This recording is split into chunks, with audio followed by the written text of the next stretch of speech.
안녕하세요. 한창현 산업안전지도사입니다. 이번 시간에 배울 교육은 중대재해 사례로부터 배우는 교훈 시간입니다. 안전보건교육은 아주 다양하게 여러 가지가 있을 수 있겠죠. 근데 제가 제일, 필요한 교육이고 가장 좋은 교육이 실제 사례로부터, 제 사례로부터 배우는 교훈이 제일 좀 중요한 안전보건교육이다. 그런 생각을 많이 하고요. 특히 똑같은 제 사례라 하더라도 실제 자기 작업장에서 발생한 사고, 내가 사고 난 경험이 있거나 내가 아차 사고를 당했거나 또는 내 동료가 당했거나 조금 더 한 발 더 나가서 그래도 동종 업종에서 사고 난 사례, 그건 실제 내 사례하고 비슷하기 때문에 그런 사례에 대해서 왜 저런 재해가 났을까? 거기에 대해서 원인을 분석해보고 대책을 세워보고 그런 게 정말 살아있는 교육이죠.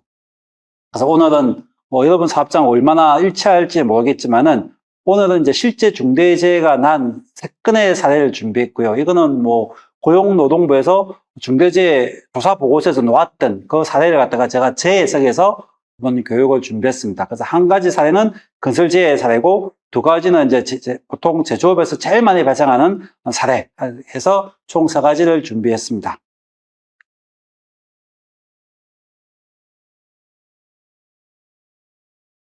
첫 번째 사고 사례가 되겠습니다. 그린 생활시설 신축 공사 현장에서 슬러브가 붕괴되면서 근로자가 붕괴해서 사망한 사고가 발생한 그 사례를 제가 준비했는데 한번 보겠습니다. 먼저 제 경위 먼저 한번 보시죠. 이게 얼마 안 됐습니다. 23년도 8월 달에 발생한 사고고 근린생활시설, 근린생활시설 공사 엄청 많이 하죠. 빌라나 오피스텔 이런 근린생활시설 신축 공사 현장에서 발생한 붕괴 사고입니다. 당시 사고는 9층 규모의 건물에서 9층 슬라브 바닥에 슬라브 바닥 콘크리트 탓을 공사하면서 9층에서 8층으로 슬라브가 무너지면서 발생한 사고죠. 당시 9층에서는 바닥 슬라브 콘크리트 타설 작업이 진행 중이었고 바닥면을 받치던 그 푸집과 동바리가 지지대가 붕괴되면서 결국 가중을 견디지 못하고 붕괴한 사고입니다. 실제 이런 슬라브 붕괴 사고는 건설 현장에서 아주 전형적으로 이게 발생하는 재해이기 때문에 제가 이 사례를 제가 선정을 했고, 이 사례 하나 가지고도 건설 현장에서 배울 수 있는 내용들이 아주 많기 때문에 의미 있게 보시면 되고요. 보통 제 경위, 제 사례하면 노동부에 속보 놓은 것만 언제 어디서 누가 어떻게 추락 붕괴했다 이런 것만 자꾸 전파하거든요. 그게 중요한 게 아니고 하나의 재해를 보더라도 좀 깊이 있게 그 사고가 어떤 원인에 의해서 왜 누구의 책임 때문에 어떻게 안전조치를 했더라면은 이런 것까지 깊이 있게 좀 분석하면서 공부를 하면 좋은데 막 제 사례에 보면은 사고 사례만 나와 있고 어떤 문제가 있었는지 뭘 안 했는지 이런 것들이 좀 잘 안 나와 있어서 조금 제 사례를 통해서 배우는 교육이 좀 부실한 경우가 많습니다. 그러면 우리가 이 사례를 통해서 뭘 배워야 되고 어떤 교훈을 얻어야 될지 한 번씩 봅시다. 이 사고로 인해서 사망자가 2명 나왔죠. 정말 이러면 중대재해죠. 베트남 국적의 20대 30대고 형제네요. 형제가 참 이렇게 한국에 와가지고 같은 날 동시에 어처구니 없는 이런 사례가 발생한 거죠. 요즘 점점점 건설 현장에 외국인 근로자 투입이 점점 많아지고 있죠. 국내 이제 인구가 점점점 줄면서 점점점 건설 현장은 고령 근로자나 외국인 근로자에 좀 의존하는 경향이 점점점 많습니다. 그래서 이제 실제 건설 현장에서 외국인 근로자는 아무래도 우리 한국인처럼 언어 소통이 좀 힘들죠. 교육도 힘들고 그러다 보니까 훨씬 더 안전보건에 취약할 수밖에 없는 대상자들입니다.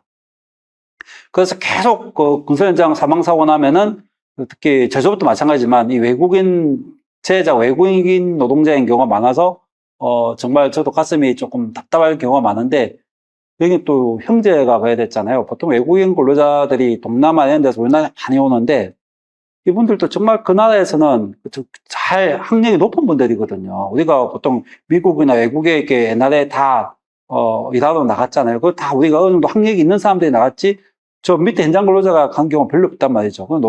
동남아에서도 우리나라 오는 사람들도 정말 많은 준비하고 돈도 준비하고 학력도 좀 되시는 분이고 뭐 가족의 친척의 돈 정말 다 끌어모아서 우리나라 힘들게 겨우 입국해가지고 또 이분들이 또 한국에서 번 돈으로 자기 나라의 가족들 친척들 다 이렇게 부양하고 있는 또 누군가의 아빠고 남편이고 똑같이 가족이 있는 그런 노동자들이 정말 우리나라 사람들이 힘들어하는 제일 위험한 작업을 이분들이 다 수행함에도 불구하고 그러면 우리가 이분들에 대해서는 정말 한국이 못지않게 더욱더 안전보건에 대한 신경을 많이 쓰고 안전보건에 대한 체계를 자꾸 구축하고 해야 되는데 계속 이 외국인 노동자들의 사망 숫자가 지금 전체 우리 중대재해 비율이 점점 계속 높아지고 있어요.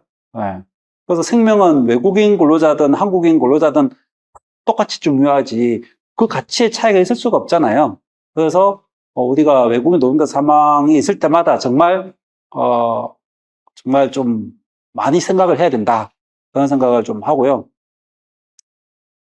이제 붕괴되면서 콘크리트와 철근 덤비에 매몰된 사고였죠. 언론에도 이게 나오고 되게 그때 한번 많이 비판을 받았던 사건입니다. 그래서 법 위반 처분 내용을 보면은 일단 해당 공사장은 공사금액 50억 이상이니까 중첩법 적용 대상이죠. 지금은 이제 24년 1월 27일부터는 건설 현장도 5인 이상 사업장이 뭐 공사 금액 없이 상관없이 다 중첩법 적용 대상이 되니까 당연히 이제 중대재해처벌법으로 이 건설 현장 시공사 대표이사도 중첩법 적용 대상이 됐죠. 수사 진행 상황은 지금도 계속 아직 재판이 대부분 판결이 다 안 났겠지만은 그때 당시에 경찰에서 49명의 군명의 수사 전담반을 편성해서 조사 중이라고 보도된 것 같고 시공사의 현장 소장 이게 원청의 보통 안전보건관리 책임자겠죠. 현장 소장 2명과 하청업체 관계자 2명, 그다음에 감리사 관계자 1명이 총 5명이 형사 입건됐다고 아마 수사 진행 상황이 보고됐고 고용노동부에서 사고 발생 즉시 근로감독관을 급하고 딱 중대재해가 나면 제일 먼저 하는 게 작업중지죠. 작업중지도 원래는 그 사고와 관련된 공정만 작업중지하지만 보통 이런 건설 현장은 보통 전체 다 작업중지할 수가 있는 거죠. 왜냐하면 여기서 붕괴되면 한쪽 저쪽도 역시 다른 원인에서 또 다른 붕괴가 일어날 수 있기 때문에 전면 작업중지됐을 가능성이 많고 작업중지되면 이걸 또 해제를 마음대로 못해요. 이거 고용노동부에 심사를 받아야 되고 심사받을 때는 안전관리 계획들 다 제출해서 충분히 재발방지 대책이 수립됐다는 걸 증명해야 되기 때문에 꽤 시간이 걸립니다. 그래서 어떤 데는 1개월, 2개월까지 가고 그러면은 이 경제적 피해도 엄청나게 크죠. 그래서 시공사 건설 현장 경영 책임자는 중대재해처벌법 및 산업안전보건법 위반으로 조사를 받고 있다 이렇게 나오고 있는데 보통 이제 이렇게 건설 현장이나 제조 공장이나 중대재해가 발생하면은 이제는 5인 이상 사업장이 다 적용되기 때문에 첫 번째가 이제 딱 조사되는 게 산업안전보건법 위반.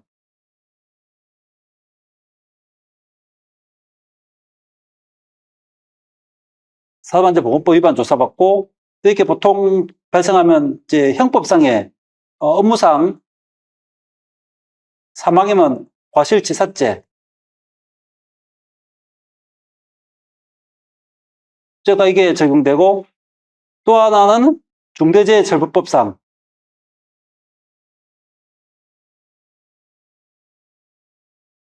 경영책임자 처벌 이 세 가지 제목이 다 따라와요. 이거는 형법이고 형법상에 사망 안 하면 과실치상죄고 사망하면 치사죄죠. 그럼 산업안전보건법에 또 위반했으니까 처벌받을 수 있고 중대재해처벌법으로 또 처벌받을 수 있고 보통 그래서 관리감독자나 안전보건관리 책임자는 산업안전보건법 위반이나 업무상 과실치사죄로 처벌받고 사업주나 경영책임자는 중첩법으로 처벌받죠.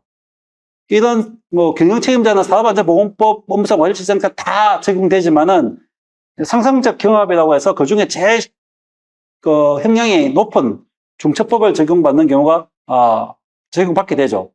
그래서 항상 중대재해가 나면 세 가지 다 따라오고 산업안전보건법은 이제 고용노동부가 수사할 거고, 업무상 과실치사죄는 경찰에서 수사할 거고, 중대재해처벌법도 역시 고용노동부가 조사해서 검찰에 기소하도록 하겠죠. 이런 식으로 처벌받는다는 것도 상식적으로 알아두시면 좋을 것 같습니다.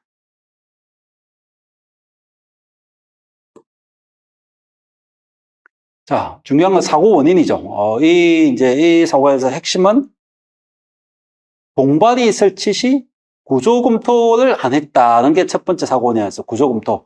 이렇게 이제 슬라브 위에, 바닥 슬라브 밑에 급부집 위에 이제 급부집이고 급부집을 지나는 동발이를 설치해야 되는데, 그 동발이를 설치할 때는 이 하중을 견딜 수 있는지 그 구조 검토를 받게끔 되어 있는데, 여기서는 이제 아마 그 슬라브 급부집에서 아마 나중에 되게 보면 테크 플레이트라고 슬라브 치는 공법이 변경됐어요. 새로운 공법이 변경된 후에 새롭게 설치된 동발이의 구조 검토를 실시해야 되는데 실시 않아서 이런 사고가 났다. 이렇게 처음에 원인 조사가 된 거죠.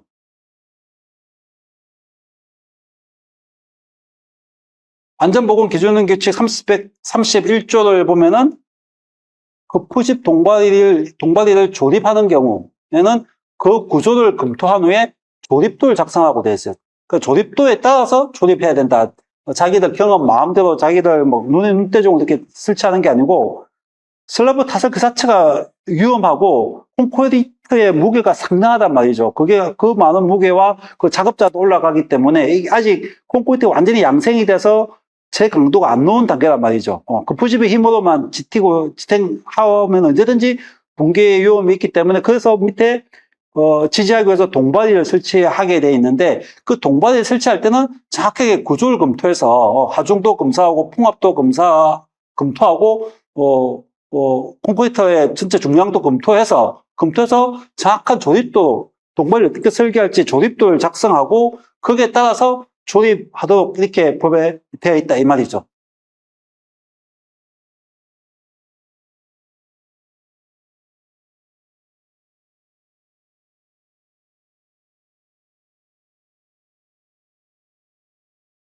그 다음에 공법 변경에 따른 필요조치 미이행. 그래서 재래식 급부집 방식. 그전에는 이제 판 밑에 이제 멍에나 장석 깔고 그 밑에 이제 동발을 설치하는 재래식 급부집 방식에서 요즘에 많이 하는 데크 플레이트 방식이 있어요. 이제 어떤 얇은 철판 같은 걸로 이제 급부집을 대신하는 거죠. 철판 같은 거 서로 겹치게 이렇게 깔면서 하는 최신 요즘 많이 쓰는 공법이고, 데크 플레이트 방식으로 변경되면서 아마 재래식 급부집 방식 할 때는 아마 이 현장이 조립도 작성을 했는지 모르겠는데, 또 공법이 변경됐으면 새로운 공법에 대해서도 변경된 동발이 구조 검토를 실시해야 되는데 이제 미실시했다. 이게 하나 지적사항이고, 보통 이렇게 급부집 동발이를 높이 설치하는 경우는 위에 의한 방지 계획서 작성 대상인데, 공법이 변경되면 변경된 사실에 대해서 계획서에 또 반영해야 되는데 이것도 하지 않았다.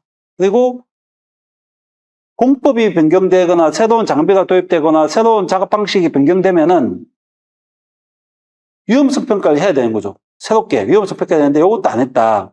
건설 현장은 작업하기 전에도 위험성 평가하고 작업 중에도 수시로 위험성 평가를 해야 되는데, 특히 이렇게 공법이 변경되거나 작업 방식이 변경되면 반드시 수시 위험성 평가를 하도록 되어 있음에도 불구하고 이 사업장은 이 세 가지가 다 지켜지지 않았다. 이런 것도 근데 건설 현장에서 위험성 평가 미실시하는, 수시 위험성 평가 미실시하는 경우가 되게 많죠. 건설 현장은 기후 상황에 따라서 매 주마다 공법도 변경하고 날씨 상황에 따라서 다 작업 변경이 수시로 일어날 수 있고 설계 변경도 수시로 일어날 수 있기 때문에 이 최초 위험성 평가도 중요하지만 이 수시 위험성 평가를 거의 상시적으로 늘 해야 되는데 이런 걸 하지 않았다. 특히 소규모 건설 공사에서는 최초 평가든 수시 평가든 정기 평가든 안 하는 경우가 너무 많죠. 위험성 평가는 요즘에는 제일 중요한 안전보건 활동을 보고 있기 때문에 반드시 하셔야 된다. 이런 위험성 평가는 도급을 준 사업주뿐만 아니라 도급을 받은 협력업체도 다 같이 해야 된다. 참고로 알고 계시면 될 것 같습니다. 사고 원인에 조금 더 깊이 들어가 보면 이제 동바디 조립도 미작성 및 조립 불량 이렇게 사고 원인이 나왔는데 동바디 조립도 없이 임의로 동바디에 설치했다. 그리고 수직 불량, 멍해제 누락 이런 게 이제 보통 동바디죠. 동바디고 보통 이게 수직재, 수평재가 있고 여기에 이제 수평재를 보완하는 게 이제 이 멍석을 이렇게 까야 되는데 이건 멍석도 뺀단 말이죠. 작업 시간 단축하기 위해서. 멍석을 빼고 바로 이렇게 수평재 밑에 동바디 설치, 여기 이 사업장은, 한 것 같고, 그 다음에 수직도 불량. 이렇게 동바디는 직선으로, 수직으로 받아야 힘을 받는데, 이 동바디가 약간 이렇게 비스듬하게, 이렇게 되어 있는 경우도 있고, 바닥이 이게 수평으로 딱 돼야 되는데, 여기 경사진 곳에 여기 이런 데 뭐 봉화하거나 뭐 빗밭층이나 이런 걸로 이제 경사에 맞는 밑에 안전철문이나 받침대를 고정해야 되는데 그런 것도 없이 여기가 붕 떠 있는 이런 경우도 많고, 그리고 이런 동바디와 동바디를 연결하는 비계와 비계를 연결하는 이런 연결 철문을 전용 이런 거 연결하는 철문을 써야 되는데 우리 현장에 가보면은 이런 것도 이제 계속 이게 가설재다 보니까 망치로 때리고 조립하다 보면 이런 게 많이 파손돼가지고 여기를 그냥 붉은 철사로 그냥 이렇게 대충 묶어 쓰는 경우도 있죠. 이런 것도 다, 산업안전보건법, 위반이죠. 그리고 이런, 수평재, 수직재, 이런 걸 적정한 간격마다 수평재를 써야 되는데 이 간격이 법으로 정해진 간격이 있는데 이걸 이제 시간 단축하기 위해서 수평재 연결재도 부족하게 하는 경우도 많고, 그래서 이런 동바디 작업할 때는 미리 구조 검토를 하고 이 수직재가 몇 개가 들어가야 되고 수평재가 몇 개가 들어가야 되고 이 기둥과 기둥 사이 간격은 어떻게 하고 연결재는 어디에 어떻게 세우고 또는 이렇게 보강하는 게 가세죠. 이렇게 수직재 수평재하고 이렇게 가세를 연결해서 이게 뒤틀림이 없게끔 이런 가세도 제대로 교차 가세가 되어 있는지 이런 걸 동바디 조립도에서 충분히 제대로 작성하고 또 조립 절차와 순서대로 이걸 해야 되는데 이제 그런 걸 안 지킨 거죠. 근데 소규모 건설 현장에서 가보면은 이런 게 조립도도 아예 없고 여기 대충 와이어로 막 연결해 놓은 것도 많고 간격도 하나도 안 맞고 비스듬하게 해 놓은 것도 많고 집안 침하 방지 조치도 전혀 안 해 놓은 경우도 많고 여기가 지금 가설 작업을 공사 기간 단축하다 보니까 이게 어차피 계속 있을 그거면은 안 하는데 언젠가 다 철거할 거다 예상하니까 잠시 설치할 거다 생각하니까 대충 하는 거죠. 근데 여기가 다 취약해요. 요 위에서 사람들이 작업하고 비계도 그 위에서 작업하기 때문에 이걸 해체하는 과정에서도 그 추락 사고가 엄청 많이 나죠. 그래서 이런 거 해체할 때도 작업 계획서나 작업 지휘자 이런 게 다 배치가 돼 있어야 되고 요때는 또 작업 계획서를 작성해야 되고 정말 위해 위험 작업 중에 하나가 이런 가설 기자재를 설치하고 해체하는 작업이죠. 네, 그렇게 이해하시면 될 것 같고 이제 법에도 이렇게 돼 있죠. 사업주는 거푸십 동바디를 조립하는 경우에 그 구조를 검토한 후에 조립도를 작성하고 조립도에 따라 조립해야 된다 이렇게 나와 있죠.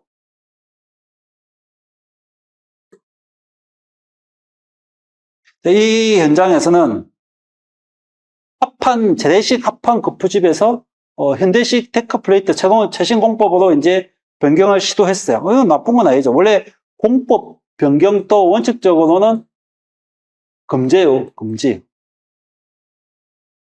어떨 때 괜찮냐면은 어떨 때 금지냐면은 그 유해 위험을 동반하는 공법, 사고가 날 수 있는 위험 공법으로 변경하는 건 금지예요. 이거는 근데 위험 공법은 아니잖아요. 이 자체가 데크 플레이트가 더 안전할 수도 있고 안전에 더 좋을 수도 있습니다. 근데 문제는 이 밑 합판 커프집에서 데크 플레이트로 변경하더라도 이제 보세요.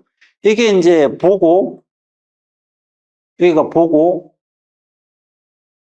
여기가 이제 슬라브예요. 슬라브고 여기 데크 플레이트죠. 여기에 이제 콘크리트 탓을 하는 거죠. 이렇게 여기에. 옛날에 재래식은 여기에 이제 합판 같은 걸로 돼 있었고 이제 요 보호 밑에다 옛날식은 여기다 다 슬라브 밑에도 이렇게 다 동발 설치하고 보호 밑에도 동발 설치하고 해야 되는데 이 데크 플레이트로 하면은 이 바닥 바닥면에 이게 그러니까 철판 형태로 이렇게 연결되는 거라서 여기 밑에 갖다가 동바에 설치 안 해도 되니까 작업 공정이 엄청 빨라지고 간편한 거죠. 그 대신 보호 밑에는 역시 기존과 같이 동바를 이렇게 제대로 여기하고 다 설치해야 되는데 이 현장에서는 보호 밑에 수직도가 안 맞게끔 동바를 설치했고 또 이런 데도 보호 밑에 옆에 다 동바를 보강해야 되는데 이런 게 다 누락이 돼 있었던 거죠. 그래서 여기에 집중 화살하면서 이 전체가 붕괴되는 이런 사고가 발생한 거죠. 데크 플레이트 공사다가 이렇게 붕괴되는 사고가 엄청 많습니다. 그렇죠? 아직 데크 플레이트 공법에 대한 충분한 이해나 이런 동바리에 대한 조립도에 대한 이해 없이 작업하다 보면은 실제 붕괴 사고가 많이 나고 있는 그런 거죠. 다음은 이제 콘크리트 타설 규칙 미준수 이렇게 돼 있죠. 이 콘크리트 타설 작업도 우리 건설 현장에서는 아주 고위험 작업입니다. 고위험 작업. 그러면 콘크리트 타설할 때도 정말 안전보건에 대해서 철저한 계획을 수립하고 해야 되는데 이 공정에서는 파워 크레인과 펌프카의 충돌 우려로 무리한 변심 타설. 그럼 이게 공사 현장의 몇 쪽에 한쪽에 이제 타워 크레인이 쫙 있겠죠. 타워 크레인이 있고 여기 이제 여기 레미콘 차량과 펌프카가 있으면 펌프카에서 이제 호수를 가지고 이렇게 쭉 하는데 아마 여기가 협수했던 것 같아요. 타워 크레인에서 지나다가 협수하면서 이 펌프카에서 이제 펌프카에서 콘크리트를 압송해서 여기로 뿜어줘야 되는데 이 공간이 넓었으면 좀 얘가 차가 움직이면서 다양하게 여기도 좀 뿌리고 여기도 조금 뿌시고 이렇게 분산 이렇게 할 수 있었는데 아마 여기는 이 충돌 우려 때문에 한쪽에서 계속 여기만 집중적으로 콘크리트를 뿜어내고 작업자들이 이걸 옆으로 밀어내는 방식으로 한 것 같아요. 이게 대표적인 편심 타설이죠. 한쪽에만 계속 콘크리트의 많은 양이 이게 적재되면 여기에 하중이 집중된단 말이죠. 그럼 이쪽에서부터 붕괴가 시작되면서 전면적으로 붕괴가 되는 거죠. 여기 이 현장이 아마 이런 상황이 되었던 것 같아요. 법에 보면은 이제 콘크리트 타설 시 안전 작업해 가지고 이건 아주 중요한 기본 중에 기본, 너무나 중요한 거죠.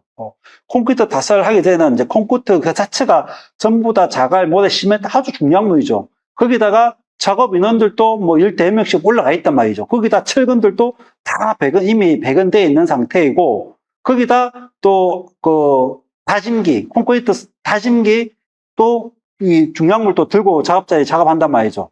거기다 바람이 불면 풍압도 작용하겠죠.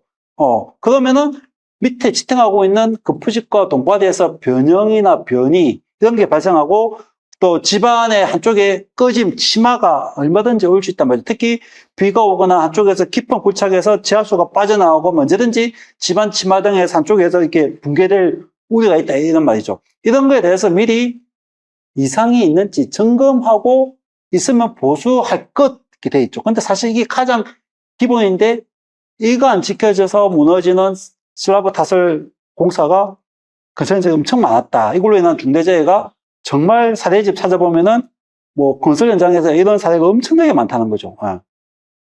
두 번째, 콘크리트 타설 작업 중에는 감시자를 배치하도록 되어 있어요. 감시자. 왜? 위에서만 작업하고 있으면 안 보이잖아요. 밑에서 타설하는 동안, 콘크리트 타설하는 동안, 콘크리트 타설할 때 이미 중량물 타워 크레인 움직이죠? 펌프카 들어와 있죠? 그 다음에 레미콘차, 이런 차량에 의해서 또 충돌 끼임 사고는 엄청 많이 나오고 있거든요. 그리고 또 위에 계속 편심 타설 하는지, 그러다 보면 이제 밑에서 동바리가 휘거나 변형하거나 좀 휘청이거나 집안이 침하되거나 이런 게 있는지 없는지 감시자를 배치하도록 되어 있죠. 그래서 이 감시자가 동바리의 변형, 변이, 집안의 침하 여부를 확인하고 이상이 있으면 어떻게 해야 돼요? 작업을 중지해야 돼요. 작업 중지. 그리고 근로자를 바로 대피시켜야 되는데 실제 이거 제대로 했다는 경우가 별로 없죠. 실제 이 감시자가 없는 경우가 너무 많아요. 콘크리트 타설 하고 있음에도 불구하고. 법에서 분명히 별도의 감시자를 배치하라고 되어 있는데 이걸 안 하고 감시자조차 같이 작업한다든지 그런 경우가 비일비재하다. 그래서 감시자 배치 의무가 있고, 그 다음에 붕괴 위험이 발생할 경우 충분한 보강 조치를 할 것. 이미 모든 붕괴 사고는 조금만 사전에 점검하면 징후란 게 있어요, 징후. 동바디가 휘거나, 뭔가 철물이 뭔가 옛날과 좀 탈락 현상이 있거나, 집안이 약간 한쪽에 꺼져 있거나, 뭔가 이렇게 징후가 다 보일 수 있는데, 그게 평상시에 점검이 없으면 어느 날 붕괴도 이어질 수 있고, 그 징후만 찾아내면은 얼마든지 충분한 보강 조치를 해서 재해를 예방할 수 있다, 이 말이죠. 그래서 위험이 발생할 우려가 있으면 충분히 보강 조치를 해라고 돼 있고, 그 다음에 콘크리트 양생 기간을 준수하여 동바를 해체할 것, 이렇게 되어 있는데, 이것도 너무나 기본이잖아요. 콘크리트가 이게 바닥에 충분한 강도, 압축 강도가 놓을 때 동바를 해체하고 그 다음 층으로 올라가야 되는데, 이게 정말 기본 원칙인 것 같은데도 공사를 빨리빨리 하려고 하는 것 때문에 미처 다 양생이 되지도 않은 경우에, 특히 겨울철에는, 동계에는 콘크리트 양생 기간이 오래 걸린단 말이죠, 이게. 그럴 경우에는 이제 뭐 여러 가지 뭐 보강제를 넣는다 하더라도 여름철보다 훨씬 더 오래 걸리니까 그 기간을 충분히 강도가 놓지 않음에도 불구하고 동발 해체하고 그 다음 층에 쓰려고 다 양생이 안 됐음에도 불구하고 옮기다가 위에 밑에 층이 붕괴해서 같이 붕괴해야 되는 일이 되게 많죠. 그게 제가 기억으로는 22년 1월 달에 언론에 뜨뜻하게 나온 게 있죠. 광주에서 H 아파트 건설 현장에서 슬라브 공사하다가 39층 타설 중에 23층부터 38층까지 한꺼번에 다 슬라브가 무너져서 많은 근로자가 이게 사망하는 7명인가 그때 동시에 사망하는 어처구니 없는 우리나라 1군 건설회사가 공사했음에도 불구하고 붕괴했던 그 원인도 역시 콘크리트 양생 기간을 충분히 준수하지 않고 동바위를 제거하는 바람에 그런 사고가 빚어진 거죠. 그리고 콘크리트를 타설하는 경우에는 편심이 발생하지 않도록 아까도 말했듯이 골고루 분산 타설해야 되는데 한쪽에 집중 타설을 하다 보면은 그쪽에 하중이 집중되면서 붕괴할 수 있다. 이것도 콘크리트 타설의 아주 기본인데 그것도 잘 안 지켜지고 있죠. 그래서 우리가 너무나 당연하고 기본적인 것 같은데도 불구하고 이게 현장에서는 잘 안 지켜지고 있다. 여러 가지 원인이 있겠죠.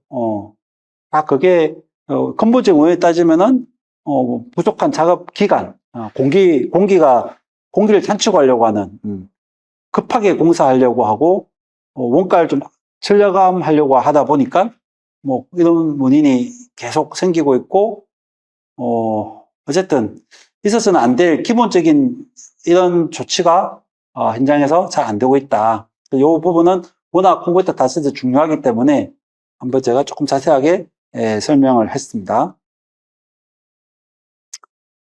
그 다음에 콘크리트 타설 작업 시 작업 계획서를 작성하게 돼 있어요. 우리 산업안전보건법에 보면은 좀 위험한 작업들은 다 이렇게 작업 계획서를 작성하도록 돼 있죠. 우리가 뭐 레고 같은 거 조립할래도 작업 조립도 이런 거 안 보고 조립 못 하잖아요. 역시 위해 위험 작업도 다 작업 계획서를 세워서 작업 순서, 절차, 그다음에 설치, 해체 방법, 순서, 그 작업하면서 발생할 수 있는 위해 위험 요인에 대한 어떤 안전 대책 이런 계획을 세워서 작업하도록 법에 명시되어 있어요. 그런데 콘크리트 타설 작업 시에 이런 작업 계획서도 쓰지 않고 작업했다. 작업 계획서는 이제 사전 점검해야 될 내용, 안전조치 계획, 콘크리트 타설 방법, 양생 계획, 비상 상황 시 대피 조치 방법 이런 것들이 작업 계획서에 다 담겨야 되는데 포함되어 있지 않다. 이런 거죠. 보통 우리가 이제 산안법에서 작업 계획서 작성 대상 작업은 뭐 건설 현장에서 이제 타워 클레인 설치 해체 조립도 작업 계획서 작성 대상이고 차량계 하역 운반기계 뭐 지게차 군내 운반차 덤프트럭 화물 운송차 이런 것도 차량계 하역 운반기계죠. 이런 것도 그 사용할 때 다 작업 계획서를 작성하도록 되어 있고 또 건설 현장에서 차량계 건설기계 불도저, 굴착기, 천공기, 항타기, 항발기 이런 건설기계 사용할 때도 다 작업 계획서 작성하게 되어 있고 그 다음에 이제 중량물 취급하는 작업할 때도 다 작업 계획서 작성하게 돼 있죠.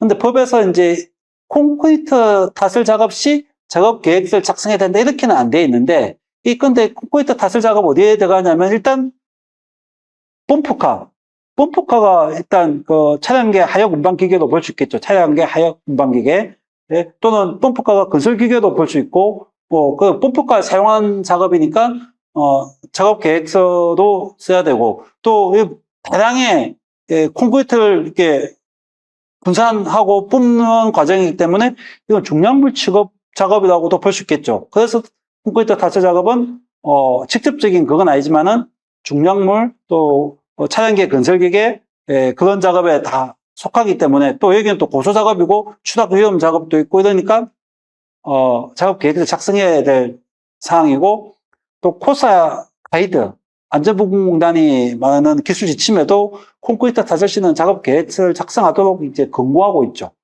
권고하고 있고 그런 의미에서 콘크리트 타설 작업은 위험 작업이다 이렇게 보시면 되고 사실상 이렇게 이제 점점점 이제 우리나라 건설 현장이 고층화되고 있잖아요. 점점 땅이 좁은 데서 계속 건설을 하다 보니까 도심지에서 대부분 건설공사가 이제 고층화되고 있고 이래 되면은 타워크레인도 더 높이 올라가고 이게 펌프카의 펌프 그것도 훨씬 더 높이 올라가고 작업들도 아주 높은 곳에서 이렇게 타설 작업을 하죠. 이러다 보면 옆으로 추락 위험도 얼마든지 있고 이 펌프가 엄청난 압력에 의해서 압송되기 때문에 이게 막 요동치면은 요동치다가 근로자를 치게 되면 근로자가 밖으로 떨어질 수도 있고 이게 다 철근들이란 말이죠. 철근 배건대인데 넘어지면서 부상 입을 수도 있고 이런 위험 작업들이 되게 많죠. 여기다 또 여기에 펌프카 여기 또 그 레미콘 차량 이런 것들이 움직이고 타워크레인 움직이면서 여기 끼임 협착 사고 이런 것도 날 수 있기 때문에 반드시 밖에서 감시자를 배치해서 이 타설 작업에 대한 이것도 감시하고 밑에 있는 동바리들이 변이가 없는지 집안이 이렇게 푹 꺼지는 심화 현상이 없는지 이런 걸 감시자가 감시하도록 되어 있다 이런 말이죠.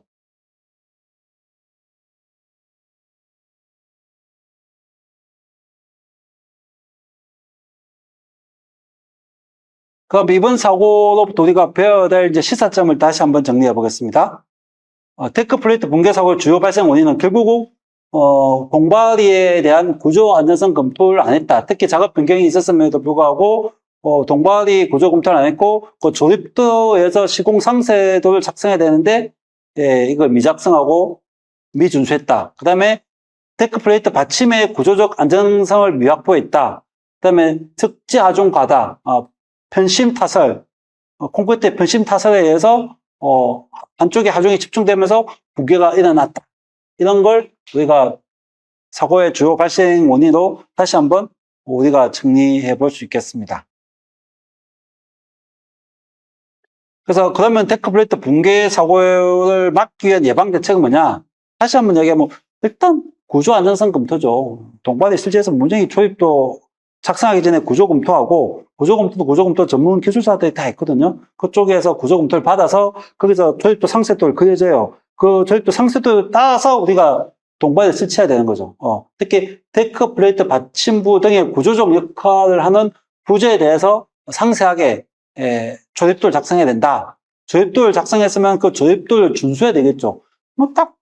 원청에서 요구하니까 조립도만 제출하고 그 조립도는 조립도에 따로 있고 현장은 자기들 해왔던 방식대로 이렇게 하는 경우도 되게 많죠. 그러면 안 된다 이 말이죠. 조립도를 작성했으면 그 조립도에 따라서 실제 설치 간격, 데크 플레이트가 보에 딱 걸쳐야 되는데 걸쳤을 때 걸침 길이가 보가 되어 있으면 충분히 이렇게 걸침 길이가 확보가 되도록 해야 되는데 그것도 확보 안 하면은 데크 플레이트가 여기서 빠지면서 또 붕괴될 사고도 꽤 많죠. 그래서 걸침 길이 데크 플레이트와 보호와 이걸 접합하는 방법이 용접을 하든지 접합하는 방법이 조립도에 따라서 해야 되는데 그것도 접합도 하지 않고 그냥 걸치기만 해놓고 하는 경우도 또 미끄러져서 사고 날 수 있고 만약에 조립도를 작성해도 이게 보통 책상에서 작성하기 때문에 현장 가보면 똑같이 조립도대로 이렇게 시공하기 힘들 때가 있죠. 그럴 땐 다시 한 번 더 구조 안전성 재검토해서 현장에 맞게끔 해야 되는데, 우리 현장에 안 맞네? 그럼 우리 알아서 임의대로 설치하지? 이렇게 하다가 또 사고 난단 말이죠. 현장에서 안 맞으면 다시 재검토해서 다시 조립도를 작성해서 다시, 거기에 맞게끔, 조립도대로 해야 된다. 그 다음에 타설 계획을 사전에 수립하고 그 수립된 계획대로 이행하게끔 하는 게 중요하겠죠. 콘크리트 타설 두께도 뭐 3cm, 6cm 딱 조립, 계획서에 놓은 대로, 시방서에 놓은 대로 해야 되는데 이게 막 현장에서 막 여기는 5cm, 여기는 6cm 막 두께를 준수 안 하고 했을 때 한쪽에 하중에 의해서 무너질 수 있다. 그 다음에 집중 타설. 특히, 집중 타설로 인해서, 콘크리트 타설로 인해서 어차피 하중이 상당히 지금 부담이 가 있는 상태에서 거기에 막 자재까지 위에 막 철근하고 자재까지 한쪽에 막 올려놨다. 이러면 더욱더 하중을 많이 받겠죠. 그래서 필요한 자재 외에는, 그때 시공하는 필요한 자재 외를 미리 이미 적지 않은 행위는 정말 타설 중에는 위험하다. 이런 거고, 그 다음에 콘크리트 타설 속도와 높이. 타설 속도가 빠르면 빠를수록 위험하고, 타설 높이가 높으면 높을수록 이게 압력에 의해서 충격이 가해지겠죠. 그러면 다 이게 붕괴의 원인이 된다. 그래서 가능한 타설 속도는 느리게, 가능한 타설 높이는 낮게 할 수 있게끔 안전하게 시공을 해야 된다. 이런 거고, 이거 아까 이야기했는데, 데크 플레이트 양 끝에 접합부 고정. 그래서 걸침 길이, 데크 플레이트가 보가 있으면 보에 데크 플레이트 걸침 길이가 충분히 확보되게끔 하고, 필요시 용접을 통해서 단단히 계속 고정해야 된다. 그래서 미끄럼 탈락을 방지해야 된다. 이런 거죠. 뭐, 여기까지는 좀 너무 전문적이라서 제가 설명을 생략하겠습니다. 그래서 데크 플레이트 공사나 동바리 설치 공사 하나만 봐도 우리가 제 사례로부터 배울 수 있는 교훈은 상당히 많거든요. 예. 그래서 여러분 또 제 사례 분석할 때는 좀 더 근본적인 원인, 그 법에는 어떻게 되어 있는지 하나하나 비교 분석하면서 이렇게 하면은 제 사례가 실제는 제일 좋은 안전보건 교육이 될 수 있다. 이렇게 볼 수 있겠습니다.